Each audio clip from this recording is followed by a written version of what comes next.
जंगल में जाने से, पेड़ों के पास बैठने से ज्ञान नहीं मिलता है। सोचेंगे नहीं, पेड़ के पास गौतम बुद्धा बैठे थे, बोध गया, उस वृक्ष के नीचे ज्ञान मिला। गौतम बुद्धा कुछ और कर रहे थे।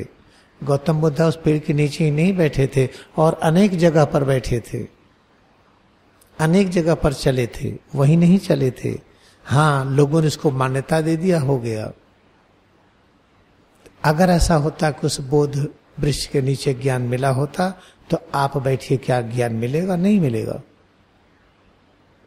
याद रखिए, ज्ञान मिलता है मानव के बीच में, ज्ञान मिलता है किसी रियलाइज मास्टर के साथ।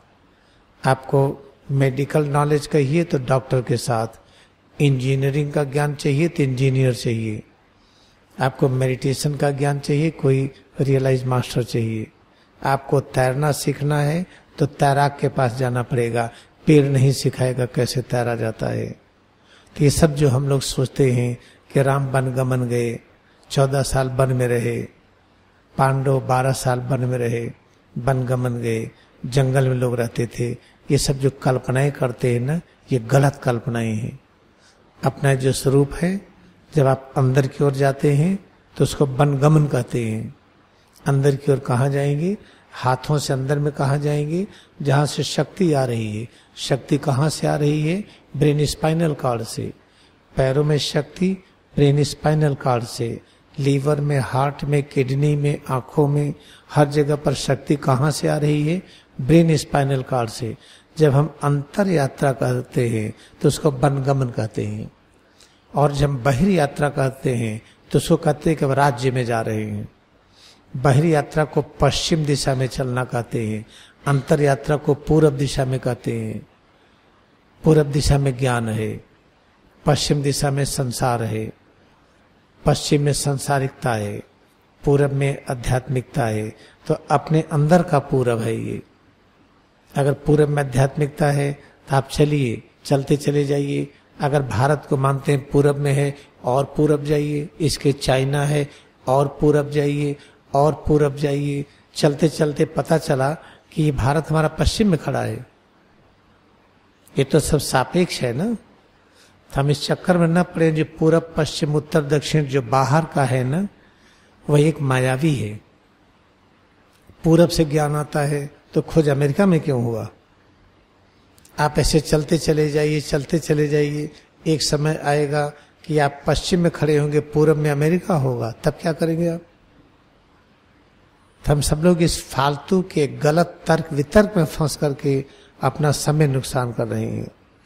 जब आंख बंद करके अपनी एकाग्रता अपनी ओर ले जाते हैं, सिर से पैर की उंगली तक अनुभव किए। अभी कारपेट का अनुभव कर रहे थे, अभी छत देख रहे थे, अभी पेड़ देख रहे थे, अब आंख बंद करके हम अपने को छू रहे हैं।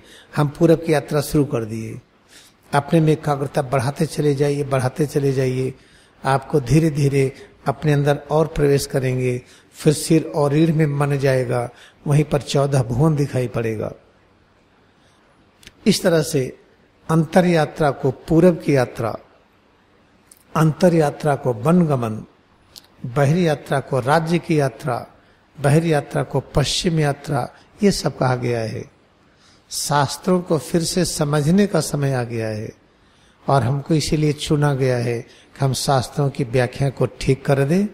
ऐसी व्याख्या ठीक कर दें जिससे गरीबी दूर हो जाती है, बीमारी दूर हो जाती है, चिंता दूर हो जाती है, और हर प्रकार की अज्ञानता दूर हो जाती है। इसका प्रयोग पहले मैंने अपने ही ऊपर किया कि सांच को आँच नहीं।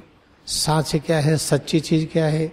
हम आपको बहुत प्रेम करते हैं, हमारा संपूर्ण तन मन धन आपके लिए होगा, ये सच्चाई है। तो हम क्रिया योग को इतना प्रेम करते हैं कि यही हमारे लिए भगवान है। तो क्रिया योग को फैलाने के लिए, इसको प्रकाशित करने के लिए मैंने अपना तन मन धन इसमें न्यौछावर किया। तन तो किया ही, इसमें मन भी लगाया और अंदर की शक्ति भी लगाया, और जो बाहर का धन था हमारा वो भी लगा दिया। हम लोग बड़े समृद्ध थे, जमींदार थे। सोचिए, जिसके पास जौनपुर एरिया में 65 बीघा जमीन अकेले हो, सोलाना की मालियत, पक्का मकान हो, हैंड ट्यूबवेल हो, हैंड पाइप हो, वो तो अगर अधिया पर दे देगा पूरे जीवन सुखी रहेगा। जिसके पास इतना गहना था पूछिए नहीं। 4 लोगों का गहना हमारे पास इतना था। कनाडा के भी एक डॉक्टर ने अपना गहना सब दे दिया था। गहने की भरमार थी हमारे पास, और सब बेच करके 1992 में मैं धनहीन हो गया। तन मन धन सब समर्पित कर दिया क्रिया योग को, और केवल 640 रुपए से यहाँ प्रोग्राम शुरू किया। तो आश्रम बना नहीं क्या? आश्रम यहाँ बना, नॉर्थ अमेरिका में है, वहां तो 40 एकड़ में है, बहुत अच्छा आश्रम है। पिरामिड के अंदर प्लेनेटोरियम है। तो याद रखिए, मैंने सिद्ध करके दिखाया है कि अगर आप तन मन धन देते हैं इस आध्यात्मिक विज्ञान को, क्रिया योग ध्यान को, तो आपके पास चीजें अपने पास आती हैं।